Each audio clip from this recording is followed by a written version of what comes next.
So, moment of silence.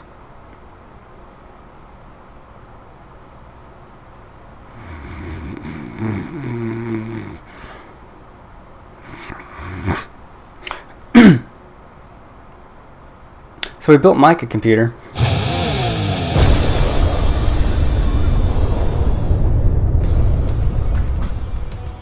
Welcome back to another episode of AF Tech. I happen to be Aaron. Yeah, so today I'm going to address something near and dear to my heart.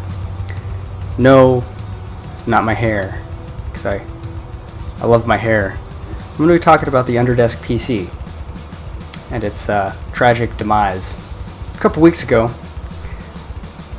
I thought it would be a good idea to add a power button, similar to the Shambler over here with the skull.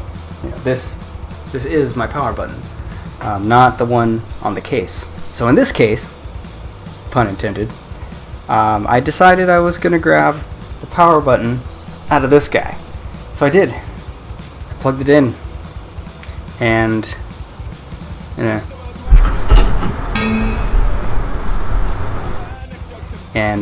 the smell of ozone, and yeah, it died.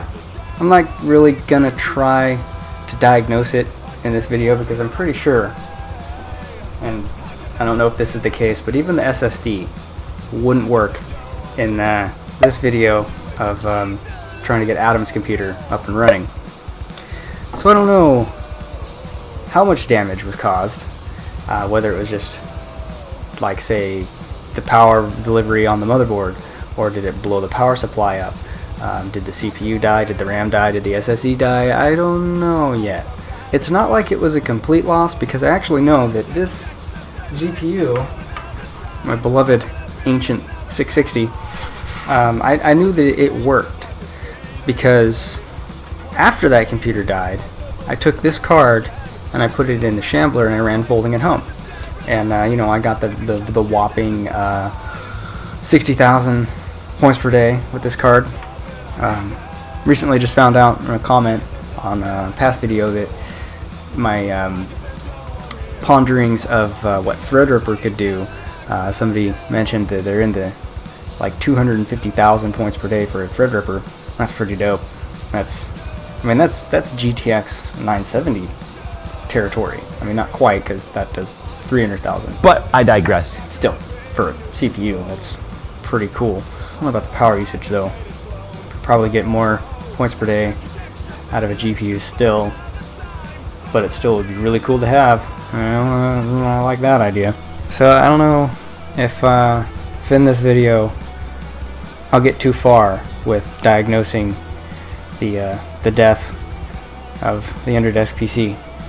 I'm going to remove it from its location and we'll check it out. We'll see what happened. Maybe. I'm not entirely sure, because I don't think I can get it to boot.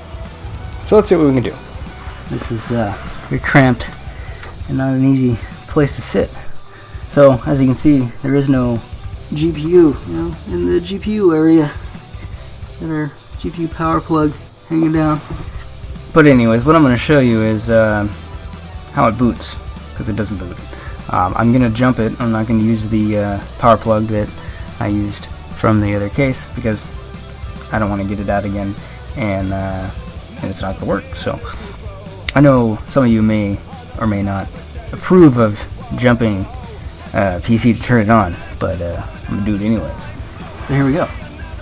The power supply is on. I know for a fact we have power. So I gotta get in a location that I can't get to.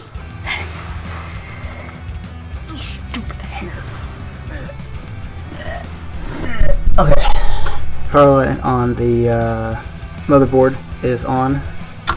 Don't need that in the way. Alright, so then right here is my power area. So I'm going to jump it, and that's all we get. Doesn't get any further than that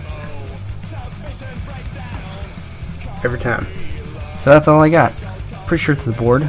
Could be power supply. So that's why I'm thinking motherboard. Could be CPU. I don't really have a very good way of testing any of that, so Probably not going to. Just gonna do an update on how dead it is. In conclusion, my very nubular fail. Something I should have known about, which I did kind of. Dell has a habit of not using standard specs on their power plugs and their power supplies. So 24 pins and all that, sometimes they're not exactly wired the same as everything else, especially like a regular stock Intel board or any other board, MSI, ASRock, Gigabyte. You know, they don't wire their 24 pins the same, so it's a word of caution that don't plug a Dell power supply into a third party or even just an Intel motherboard. I knew this going in with the power supply portion, but not necessarily the power button portion, because that's usually fairly standard. They have one pin, connectors where you have your power supply, and then you have your reset, then you have your LEDs and all that stuff. So in this case, pun intended, don't plug a Dell power switch into a Intel or third-party board, because it'll die. So in conclusion, again, for the 90th time, if you like this video, give it a thumbs down. If you dislike the video, give it a thumbs up, and subscribe for more content like this, if this is your type of thing. If you find it entertaining, I don't know, ring the bell. I don't know what it does necessarily that's important, because if you watch a YouTube channel constantly, you know when they upload, so it's kind of dumb. Leave comments. Tell me what an idiot I am for plugging a non-standard plug into a non-standard board. And yeah, that's about it. See you later.